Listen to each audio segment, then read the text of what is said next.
Welcome to the Designer Practice Podcast. I'm your host, Kayla Das, and I am a Canadian social worker, business coach, and private practice owner. I love all things systems, strategies, and step-by-step processes, helping therapists and coaches design a private practice that doesn't only provide practice profitability, but also the time freedom that they had initially set out to achieve. In this podcast, we'll discuss everything from private practice startup to passive income to building automated systems so that you spend less time inside of your practice and more time outside of it doing the things that you love. Let's dive in.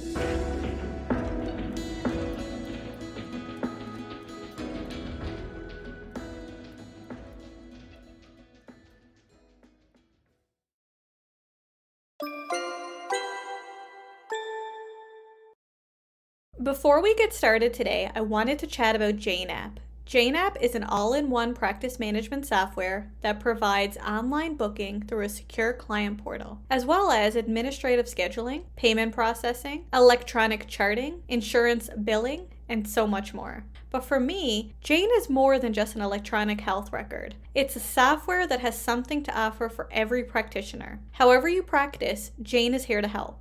I love how easy it is for clients to book into Jane's online booking system. It's quick, simple, and completely online. Even your least tech-savvy clients will be able to use Jane's online booking. Also, if you sign up using my promotional code EVASPARE1MO, that's EVASPARE1MO, you get a 1-month grace period. That's 1 month totally free. To learn more, check out JNAP today. That's JANE.app. Now back to the show. Welcome to the Designer Practice Podcast, everyone. I'm your host, Kayla Das. Today we're going to talk about the 5 must-haves to have in place before you ever open your private practice. If you've been considering starting a private practice, or maybe it's something that's just been fleeting for you, you've been thinking of maybe, leaving your 9 to 5, or maybe you just want to have extra income on the side, starting a private practice is a great idea. Of course, like every business, there's always a few things that we're going to want to have in place before we ever open the doors. In today's episode, we're going to talk about those 5 things.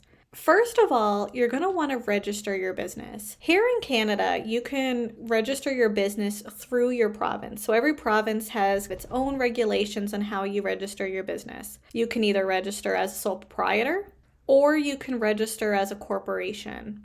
Now, it's important to know that certain regulatory bodies do have regulations about incorporation and things like that. So if you're a part of a regulatory body, you're just going to want to make sure that your regulatory body doesn't have some specific regulations or expectations in regard to registering a business. Typically, most therapists do start as a sole proprietor. However, as they get bigger, they might decide to become a corporation, or some therapists start as a corporation immediately. But the first thing is to really identify which structure fits you best. When it comes to registering businesses, there's different pros and cons to each one. We're not going to dig into detail today on what those differences are. But if you're curious on kind of understanding what the different business structures are, I encourage you to search what sole proprietorship is, and also search what a corporation is specifically in your province, or if you're in the US, in your specific state.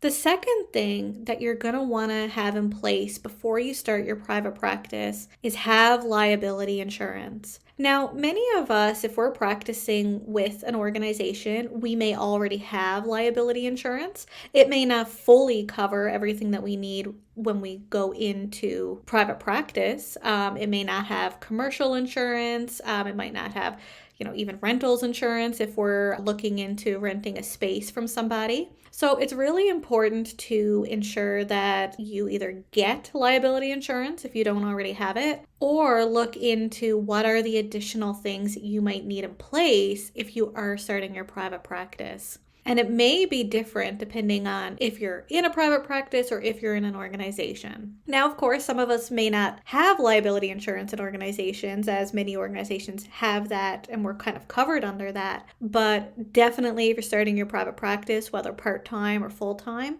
it's really important to have your liability insurance in place before you ever meet with a client. The next thing that you're going to want to have in place is your consent forms. So your intake, legal forms that your clients will sign to agree to the terms of your counseling services or your therapy services. You might have specific forms that include like medical history, biopsychosocial assessments. Really, you want to ensure that all of these are in place before you start opening the doors of your private practice. Now, you might wonder, where do I find these types of intakes? Well, first of all, you can contact a lawyer and ensure that in your specific jurisdiction with your specific specialty, what are some of the consents that you're going to want to have in place or legal things to have in place before you open the door. The other thing is you can definitely find, say, like on Etsy. I even have consent forms on my Etsy shop. I do have an Etsy shop. You can go on Etsy and you can find different intake forms, consent forms, and all of that. But it's important to also understand that not every consent form that you kind of get, this like generic consent forms, might include everything that you need in your private practice. And that's because anyone who's selling, say, templates doesn't know every province, every state, every regulatory body, every profession. And like myself, I'm not a lawyer. So, when it comes to kind of the legal pieces to that and the legislation within those provinces, you're going to want to ensure that whatever forms you use are encompassing the things that you need within your private practice. Now, the one thing that we don't want to do when it comes to consent forms is simply just take a consent form that we didn't buy. Maybe we just Googled consent forms online and take them and use them for our own. And the reason is because there are copyright laws that are governing all types of policies and procedures and written content or artistic content in the world. So it's important that you don't just go onto another therapist's website and they might have their consent form online, and that you take that and use it for yourself, because you didn't pay for that. You don't have license to that. And of course, there is copyright related issues connected to that. The next thing, the fourth thing you want to have in place is have a website domain purchased. And I always say purchase your domain name after you register your business. One of the things that some people might do is they'll buy the domain name when they think of a specific business name, but what happens is they buy it and then they try to register their business and the business name is already taken by somebody else. And that's why it's important to register your business with your province, state, or even your country, ensuring that you have that done before you buy your domain. Otherwise, you've bought a domain that you probably can't use because it's not going to be connected or relevant to your specific business. So ensuring that when you do buy a website, that you do it after you have your business name. That way you're buying a domain that you can actually use.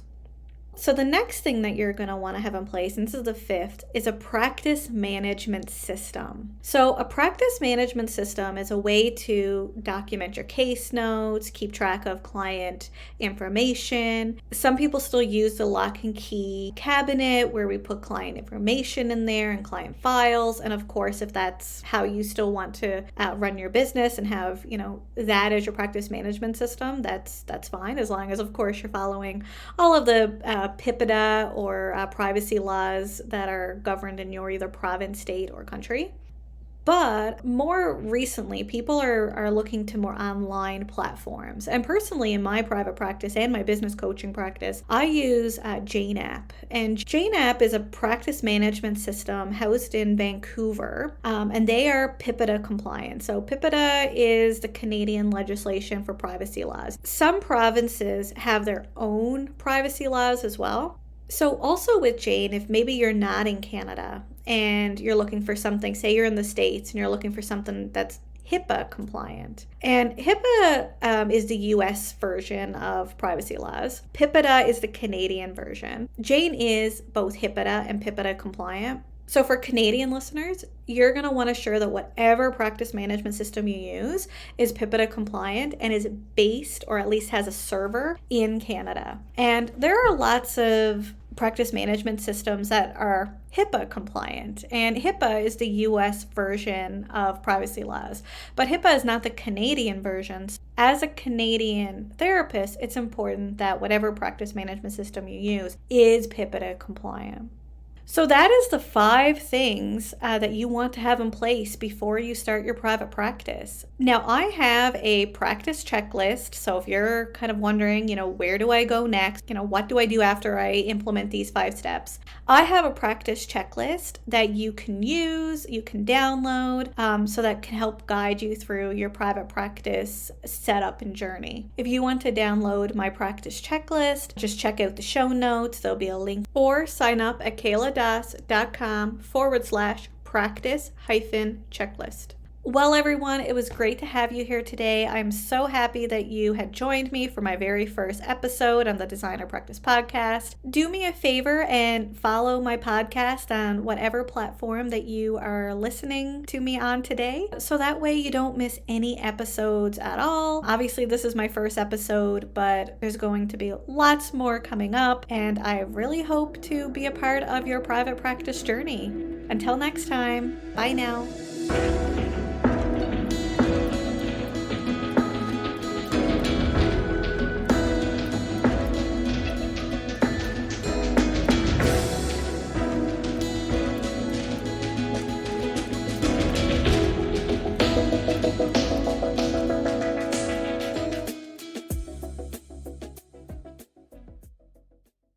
Please be advised that the podcast advertisements and links in this episode may be affiliate and/or sponsor links, where Evaspare Inc. and the Designer Practice Podcast receive compensation for sales or signups made through link clicks. This helps the Designer Practice Podcast continue to provide free and valuable content to you each week. Thank you, and we appreciate your support.